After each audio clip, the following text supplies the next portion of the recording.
Hi everyone. This will be the lecture one. ये लिखा हुआ है अपन ने. This will be the lecture one of class 8. We have got this time we have got the new topic called as Indian Constitution. So guys, in this chapter we will discuss some of the key elements of the Indian Constitution. What does this Constitution means? And from which countries Indian Constitution have been adopted? Who is the father of Indian Constitution? What are the key features, key facts about the Indian Constitution? So in this chapter we will do not focus only about the bookish knowledge, only about the bookish fact. We will explore ourselves. हम लोग और नए नए topics पे और नए नए facts के बारे में भी जाएंगे. तो हम स्टार्ट करते हैं हमारे इस चैप्टर के सबसे पहले वाले टॉपिक से कि भाई what does this constitution means. तो लेट अस स्टार्ट दिस कि what does a constitution means. तो सबसे पहली ही बात आती है कि यार ये कॉन्स्टिट्यूशन नाम की जो चीज़ है वो है क्या. तो इसको डिफाइन करने के लिए हमें बहुत सिंपल सी चीज़ मिलती है. इसे लोग बोलते हैं कि भाई supreme law of land. It is the supreme law of land या फिर state. Supreme law of land ऐसा बोलते हैं. कुछ लोग बोलते हैं सुप्रीम लॉ ऑफ स्टेट भी है सर. तो यहाँ पे स्टेट का मतलब ये नहीं है कि भाई in this you are living in a Madhya Pradesh state so it is a state. यहाँ का स्टेट का मतलब हो जाएगा कि दी होल एरिया जहाँ पे भी उस एरिया का कोई भी प्रेसिडेंट है. तो स्टेट की अलग अलग डेफिनेशंस एरिया के वाइज से चेंजेस होती रहती है. ये वाली बात. और भी इस कॉन्स्टिट्यूशन को हम डिफाइन कर सकते हैं. एक तो ये पॉइंट. एक और पॉइंट है हमारे पास कि it is the foundational principles. It is the foundational principles on which a country can be governed. तो वन पॉइंट. एक और डेफिनेशन मिलती है. फाउंडेशनल प्रिंसिपल है ये. और एक बहुत ही रॉ डेफिनेशन जो आप लोग क्लास 6 से पढ़ते हुए आ रहे हैं. Constitution is a set of rule book. It is a set of rules या it is a rule book ऐसे बोलते हो. तो ये सारी डेफिनेशंस है कॉन्स्टिट्यूशंस को डिफाइन करने के लिए अलग अलग पार्ट्स में. ये सारी चीज़ों को हम लिख सकते हैं अपने आंसर्स में. बिल्कुल तीनों के तीनों बातें लिख सकते हैं. हम इस बार थोड़ा और इम्पोर्टेंट तरीके से पढ़ते हैं कि ये जो कॉन्स्टिट्यूशन है ये कितने टाइप्स के होते हैं. तो अभी इंडियन को हटाते हम देखते हैं टाइप्स ऑफ कॉन्स्टिट्यूशन. तो ज़रा ये टाइप्स ऑफ कॉन्स्टिट्यूशन कितने हो सकते हैं. तो भैया टाइप्स ऑफ कॉन्स्टिट्यूशन में we have got one type of constitution called as written constitution. Now I am writing constitution as C. एक और टाइप का कॉन्स्टिट्यूशन होता है जिससे हम इसके अपोजिट में जाएंगे. वो उसको कहेंगे हम unwritten constitution. Similarly, written constitution, unwritten constitution. In the same manner, we have got flexible constitution. एक और टाइप का कॉन्स्टिट्यूशन आता है जिसे हम कहते हैं रिजिड कॉन्स्टिट्यूशन. ये सब क्या होते हैं हम इसके बारे में समझेंगे. एक होता है फ्लेक्सिबल, एक होता है रिटन कॉन्स्टिट्यूशन, एक और होता है जिसे हम कहते हैं इवॉल्व्ड कॉन्स्टिट्यूशन. एक और कॉन्स्टिट्यूशन होता है जिसको हम कहते हैं इनैक्टेड कॉन्स्टिट्यूशन.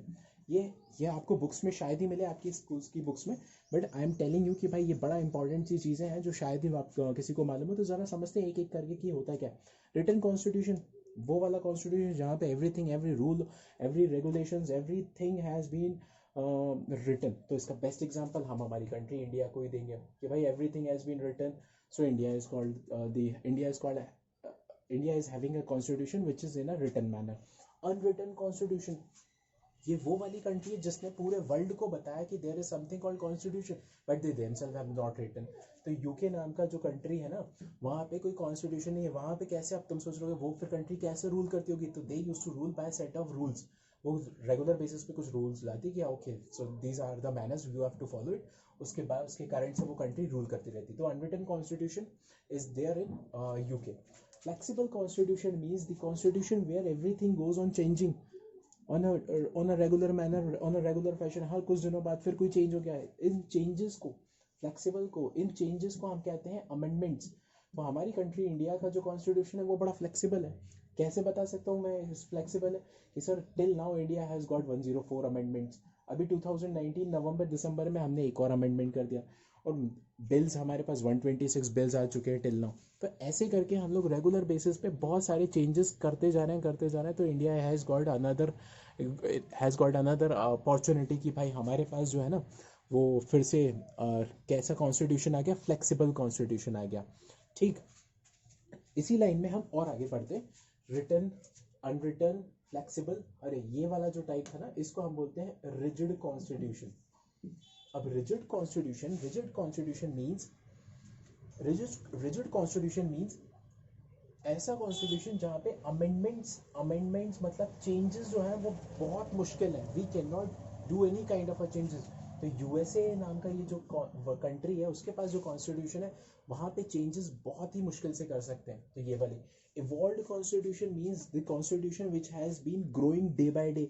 एकदम से वन शॉट में नहीं तैयार हो गया, वो रेगुलर बेसिस पे। जैसे हमारी कंट्री इंडिया में भी कैसे बना, ब्रिटिशर्स आए तो उन्होंने क्या किया, ब्रिटिश अथॉरिटीज़ आई तो ब्रिटिश ईस्ट इंडिया कंपनी आई, उन्होंने अपने बहुत सारे लॉज बनाए। पहले ब्रिटिश ने बनाया, फिर क्राउन ने बनाया, ऐसे करके हमारा इंडिया का कॉन्स्टिट्यूशन क्या है, वो धीरे धीरे इवॉल्व होता गया और अभी भी हम उसे इवॉल्व भी कर रहे हैं। So India is a country which is still developing, है ना, which is still in making country. तो इवॉल्व कॉन्स्टिट्यूशन पे हम वापस से हमारी कंट्री इंडिया का नाम रख देंगे। इनैक्टेड मीन्स ऐसा कॉन्स्टिट्यूशन जिसे एकदम से अडॉप्ट कर लियो। जैसे फॉर एग्जांपल हमारी साइड की कंट्री नेपाल ले लो, इधर बांग्लादेश ले लो, इधर पाकिस्तान ले लो, ऐसी कंट्रीज जो है ना उसमें इनैक्टेड हुआ है, किसी ने थोप दिया हो, ऐसा लगता है, वो कुछ कर नहीं पाया अपनी तरफ से, उसमें कोई चेंजेस नहीं। तो ये है हमारे पास कुछ टाइप्स ऑफ कॉन्स्टिट्यूशन। अब हम आते हैं इसी टाइप्स ऑफ कॉन्स्टिट्यूशन को आगे बढ़ाते हुए कि ये जो हमारी इंडिया का जो कॉन्स्टिट्यूशन है,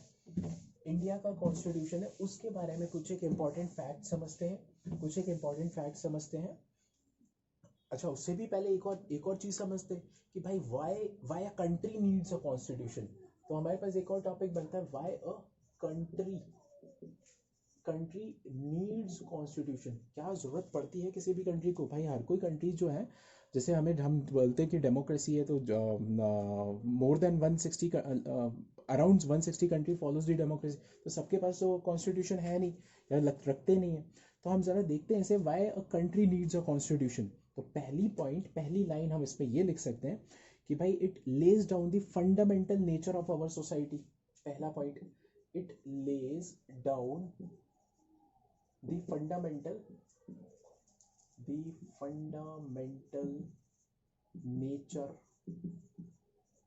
fundamental nature of society. It lays down the fundamental nature of society. It means the constitution decides the type of the government. It means that when how that country is going to be run, तो वो किस तरीके से run करेगी, तो वो constitution decide करता है। That's why we says that भाई a country needs a constitution, because वो पूरी उसकी सोसाइटी के बारे में वो बहुत सारी चीज़ें डिफाइन करना शुरू कर देंगी।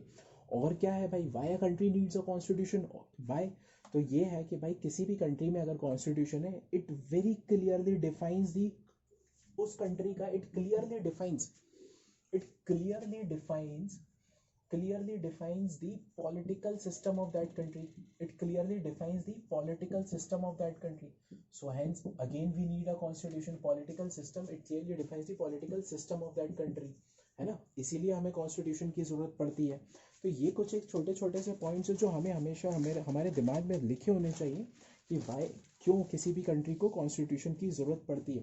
इसके अलावा तुम बहुत सारे पॉइंट्स लिख सकते हो कि भाई it grants the fundamental rights, it grants the fundamental duties. हमें डीपीएसपी दे रखा है, हमारे सारे के सारे राइट्स के बारे में ये प्रिजर्व करके रखा है। ऐसी बातें भी हम उसमें लिख सकते हैं। But similarly in this manner when we comes to the different countries के कॉन्स्टिट्यूशन में, तो हमारे पास हमेशा चेंजेस आते रहते हैं। तो इसको अपन रब करते हैं और अपन और आगे बढ़ते हैं। नाउ वी मूव्स कि भाई हमारे इंडिया के कॉन्स्टिट्यूशन की क्या हालचाल है। तो let us move to some of the ऐसे फैक्ट्स जो शायद तुम्हें बुक्स में ना मिले। कुछ ऐसे इंपॉर्टेंट फैक्ट्स लिखते हैं हम इसके बारे में, फैक्ट्स ऑफ इंडियन कॉन्स्टिट्यूशन। एक तो हमारे पास एक नया टॉपिक बनता है, फैक्ट्स ऑफ इंडियन कॉन्स्टिट्यूशन। तो ज़रा समझते हैं ये क्या है यार फैक्ट्स। तो इस फैक्ट में सबसे पहला तो हम ये लिखेंगे कि भाई when was this constitution framed, किस दिन आपने इतने बड़े कॉन्स्टिट्यूशन को बना के रख दिया। तो पहली लाइन आती है हमारे पास, इंडिया का कॉन्स्टिट्यूशन जो है एक तो रिजिड है, एक तो फ्लेक्सिबल है। तो ये सबसे वर्ल्ड का लेंथीएस्ट कॉन्स्टिट्यूशन है, क्यों लेंथीएस्ट कॉन्स्टिट्यूशन है? बिकॉज वी हैव गॉट, जब हमने इसे अडॉप्ट किया था, जिस दिन हमने इसे बना के रख दिया था, तब हमारे पास 395 आर्टिकल्स थे। 395 आर्टिकल्स है, और आज ये जो समय है वो बढ़ते ही जा रहा है। अराउंड 448 आर्टिकल्स हमें अभी तक मिल चुके हैं। 395 आर्टिकल्स थे हमारे पास, 25 पार्ट्स थे, 25 पार्ट्स थे। अच्छा, बात यहीं पे आके नहीं रुक गई। when they started thinking कि यार अभी भी हमारे पास कुछ लॉस की कमी है, तो they had formed one another thing called as schedules। तो अभी जो है, जब शेड्यूल्स जब हमने बनाए थे तब उस समय 8 थे, और अभी जो है हमारे पास 12 शेड्यूल्स आ गए। तो देखो, इंडिया का जो कॉन्स्टिट्यूशन है वो अपने आप में बड़ा विचित्र है, बहुत ही अलग है। वो अभी भी बनता जा रहा है और भी ज़्यादा बड़ा होता जा रहा है। तो ये है हमारे इंडिया की कॉन्स्टिट्यूशन का हाल। तो बट स्टिल भी अभी भी वो आप देखोगे टाइम के साथ वो अपने आप को धीरे धीरे इवॉल्व कर रहा है, और भी चीज़ें उसमें एडिशन हो रही है, सब्सट्रैक्शन हो रहा है, दोनों चीज़ें चल रही हैं। फिर हम इसमें और आगे बढ़ते कि when was this constitution adopted. तो हमने, हमारी कंट्री इंडिया ने इस कॉन्स्टिट्यूशन को किस दिन अडॉप्ट कर लिया। तो India adopted this constitution on 26 नवंबर 1949 को अडॉप्ट कर लिया था, इनैक्ट कर लिया था। जब कभी भी आप प्रियम्बल का वो लाइंस पढ़ोगे कि on this 26 day of November we do hereby adopt, enact and give ourselves this constitution. हमने कहा 26 नवंबर को, तो इसी चीज़ में 26 नवंबर के दिन ही हम कॉन्स्टिट्यूशन डे भी बनाना शुरू करते हैं। बट हम समझते हैं कि यार ये जो 26 नवंबर को तो बना लिया, बट फिर भी हम बोलते हैं कि भाई वी सेड कि we will be called as a sovereign country, republic country. वो हम कब कहलाएंगे? वो हमने अपने आप को कहलाना शुरू किया 26 जनवरी 1950 से। इसके पीछे रीजंस ये हैं कि हम उसी दिन क्यों नहीं किया, उसी दिन से हम लोग क्यों नहीं मान रहे, इस दिन को क्यों किया। उसके पीछे रीजंस ये हैं कि भाई डॉक्टर जवाहरलाल नेहरू जो हमारे फर्स्ट प्राइम मिनिस्टर थे, उन्होंने रावी नदी पे इसी दिन 26 जनवरी के दिन ही ये डिक्लेयर किया था। काफ़ी जब इंडिया आज़ाद भी नहीं हुआ था तब की बात है कि भाई now we have declare that country India will be a freedom country, free country. तो इसी चीज़ को मेमोराइज करने के लिए हमने 26 जनवरी को वापस से अडॉप्ट कर लिया। तो इतनी सी बात है, और कोई बड़ा रीज़न नहीं है। फिर हम और आगे जाते हैं कि इंडिया का कॉन्स्टिट्यूशन किसने फ्रेम किया।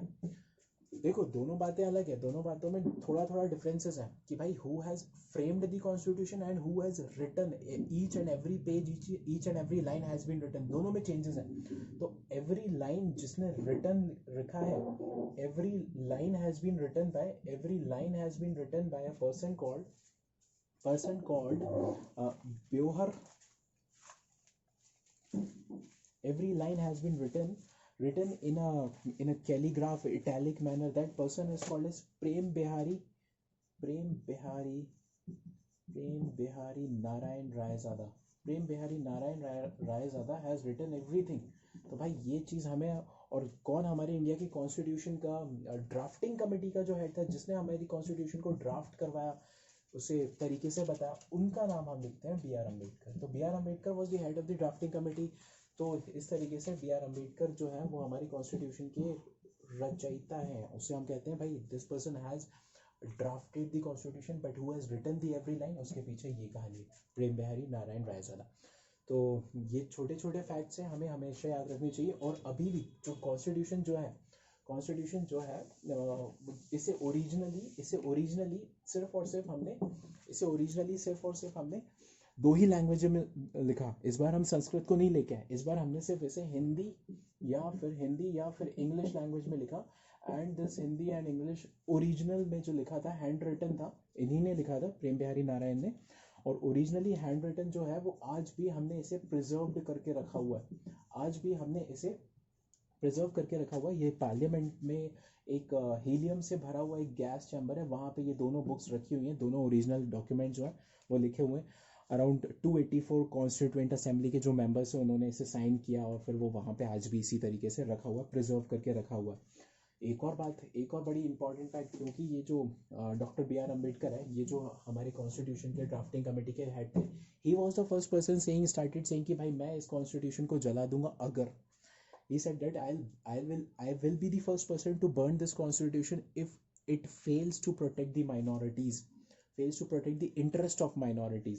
So this is the thing which everyone should understand कि भाई उनके हिसाब से minorities को सेव करना was one of the most important task in this country India। एक और ये बात, अच्छा, when was this Indian constitution adopted? 26 January 1950, on the same day we have also adopted same day में on same day we have adopted national emblem also. The national emblem was also adopted on the same day.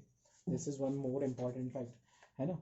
अच्छा, India का constitution जो है वो it has been inspired highly from the different countries. So people started saying कि Indian constitution is a bag of borrowings. ऐसा क्यों है क्योंकि हमने बहुत अलग अलग कंट्रीज के पास गए, उनसे उनकी सामान लिया, उनसे उनके इंपॉर्टेंट फैक्ट्स लिए और हमने हमारे साथ उसे जोड़ लिए. तो जैसे एक कॉन्स्टिट्यूशन है जर्मनी का, इसका नाम है वीमर कॉन्स्टिट्यूशन, जर्मनी से हमने लिया. जापान से हमने हमारी कंट्री इंडिया का जो जुडिशरी सिस्टम है ना वहाँ से ले लिया. ऑस्ट्रेलिया से लिया हमने, ऑस्ट्रेलिया के बाद हमने कनाडा से लिया, हमने यूएसए से लिया. इतनी सारी कंट्रीज से हमने बहुत सारी चीज़ें ली है. और हाईली हमारा इंडिया का कॉन्स्टिट्यूशन जो है वो बहुत ज़्यादा इंस्पायर्ड है. Government of India act, Britishers ने एक्ट किया था इसे, 1935 का एक्ट है, तो वहाँ से हमने बहुत सारी चीज़ों को इनेक्ट किया. तो गाइज ये हमारे पास कुछ एक इम्पॉर्टेंट फैक्ट्स हैं, तो मैं इसे रिवाइज करो, keep revising, keep learning. And हम एक और लेक्चर के साथ आएंगे नेक्स्ट टाइम. इस चैप्टर को हम लगभग ख़त्म कर देंगे. So till then bye bye.